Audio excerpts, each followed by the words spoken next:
Incredible game. Can't say enough about the fight of the group. Miami played a beautiful game. They gave us obviously everything we could handle. I thought Wes actually had really good velocity. I thought the cutter was good. The breaking pitch, the bigger breaking ball was fine. The change it through some good change-ups, and we have that knack from time to time.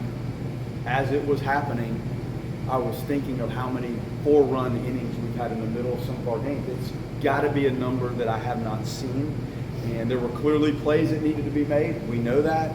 Then he made really one bad pitch. It might have been his worst fastball of the night, and that guy absolutely drilled it.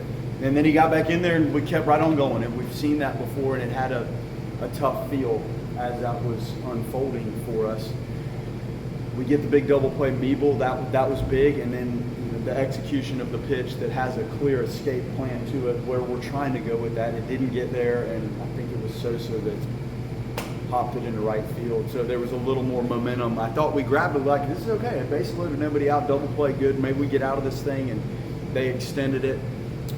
But the home runs clearly matter. They're impactful. I think the first few were solo home runs. I guess Carnes and then Dowd and Stutzer. I don't know if that was a solo or not. I can't remember. I think so. And then obviously the big one was Eli. He's such a great kid and works hard and just goes about it. I think I've said this before. You don't know if he's 0 for 4 or 4 for 4 or 14 for 14 or 0 for 14. He just shows up and does his work. He's mature.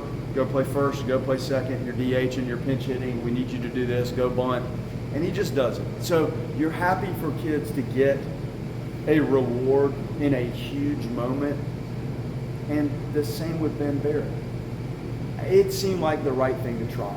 And the guy has 3 hits and scores the winning run. And if you had started this season and said that is what was going to happen tonight, he was going to play first base, score the winning run, have 3 hits, you wouldn't believe it could happen. And that's what's magical about the sport. And I think the guys that actually work at it and go about it the right way, mind's in the right spot, heart's in the right spot, locker room moxie is correct, they do get rewarded. And it's sometimes not often enough, but tonight it was. It was rewarded tonight. I'm proud of those guys. Kinnear, best he's ever thrown in his life. That's the best he's ever thrown. Those sliders had bite, teeth, depth, and he would still be out there doing it if we needed it. And again, hard working dude who got rewarded tonight with one of the more memorable games in this stadium in a regular season format. I know there's been a lot of good ones, a lot against the University of Miami, but that one's up there for me. Special stuff. Coach, special come behind the win tonight. What would you have to say with all the games you've had throughout your time as a player and coach? Where does this one rank among all those games? This is right up there because the feeling of the first 4 or 5 or 6 innings of that game were just tough. Like, we were not playing the type of baseball that we walked off the field in South Carolina at Clemson playing. We were not. And I don't like it, and nobody liked it. The guys didn't like it. There wasn't any aspect of it that was good enough. And then the rest, the intensity at the end, I'll just never forget the flip of the switch, which it wasn't that. It was better execution and focus and management of at bat. And this is up there in the top. I've had some good ones to go to Omaha, and I remember some of those moments too in a regular season game with what was at stake in this sort of rivalry. It's as good as I can recall. Eli was 2 for his last 20, and obviously had gone bench because of his struggles. But now he's 4 for 22. What does it mean Is that for him my to math? have that moment, and what can it do for him closing out this year? Well, you see the impact. Like, you see how he can impact the ball, and we've seen that all year. And then you hope confidence and that moment gives him a different feel moving forward. That's what you hope for, and it clearly will. You'll never forget that feeling and moment, ever, ever, ever. So you've got the adrenaline and the karma that goes with those moments, and that's what he's capable of doing. And there's things he'll still work on with some of the areas that give him trouble with the at-bats. He knows that, and he'll keep at it, but it's going to help him, no question. Is that 11th inning at bat for him equally as good because he yes, it's equally as important, not as dramatic, equally as important. For that thing to end the way it ended, I mean, we had opportunities. We can break that down another time, but we were in position to probably end that thing earlier. But yeah, I mean, that is a critical moment, and those balls were absolutely throttled, both of them. The ninth inning starts with Gabe working a walk. When you have a rally, a 3-run rally, a lot of times it comes down to stuff like that. Him not swinging at that 3-2 pitch, getting on base, that's a big deal, right? Yes. And when you do look at the bigger inning, I think 3 might be the start of the big inning number, and up from there. There's usually a walk, a hit batter, a defensive lapse involved in it, because at this level, you're not going to string 6 hits together very often, if ever, it feels like right now. So one of those inserted into the middle of some other more damaging ball-moving type of at-bats, it's huge. It was huge at the end. And those guys like to compete. And he's right there in that mix. They like to compete, and they want to win. Following up on what Corey said, Frazier gets on first, and then Ben hits that one into right field. It looked like Frazier was kind of halfway there. He didn't know if second base was going to make a play, and he gets to third base on the hustle. What does it say just kind of about that competitive nature you just mentioned? You know when somebody wants to win and plays with tremendous intensity and emotion. And he's got it. And that was smart. Like some of our base running today, not so much. That was smart. Like he put himself in a position where if the guy caught it, he can get back. But he knows with his ability and the angle of that ball, he's still going to be in position to move. So good stuff. Proud of the guy. The double play was big. He's made some really nice plays for us too. Hey, Coach, throughout this year, this team has had to deal through adversity, whether it's players going down due to illness or sickness, with players coming in like Ben Bear tonight, and this team, and players stepping up through players that are injured. What do you think that says about players like him and this team? I told the guys it's as proud as I've been in a moment, in a game, because the unselfishness of what it takes to not be involved, and then all of a sudden you're involved, and guys are playing positions that they may not be quite as familiar with, and there's no selfishness. That's all I can ask for. When you sign up to do this, the desire to win, the intensity, the focus, and the unselfishness in the locker room of when I get a shot, I'm going to do everything I can to help the team. That's what you want to see. And you don't always. You don't. But that'll be a fun box score. I didn't get the box score tonight. I didn't need to look at stats. I could care less. But when you look at who was in there and you reflect on the entirety of the season and you look at who just played and what just happened and how it happened and how the game ended, that'll be one that I'll hold on to. For Dowd, obviously his last at bat before his final was on, comes up with the bases loaded and a chance to win it, and he stays patient. He doesn't swing. He called him an on-base machine the other day. What does it say about him to not get jumpy in that moment and allow him to get the couple?